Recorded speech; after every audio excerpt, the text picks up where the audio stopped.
So ఇంకా ఇది main question చాలా మంది మైండ్ లో ఉంటది. అసలు ఎన్ని అటెంప్ట్స్ మనం ఇవ్వాలి civils? It's a very very interesting question actually. ఇవన్నీ అటెంప్ట్స్ అంటే యూపీఎస్సీ సమాధానం చెప్పేసేది. UPSC itself is allowing 6 attempts for OC candidates, okay 9 attempts for OBCs.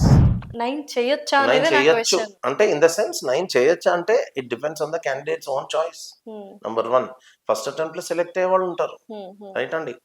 కొంతమందికి 2-3 attempts, ఎక్కువగా యావరేజ్ వచ్చేసి 2-3 attempts, 4 attempts వాళ్ళను కొట్టేస్తారు. 6 కూడా చాలా ఎక్కువ. 11th attempt లో ఒక ఆయనకు వచ్చిందండి. 11th attempt అతనికి కొంచెం ఫిజికల్లీ ఛాలెంజ్ కేటగిరీ కూడా ఉంది. he has secured after 11 attempts, he has never given up.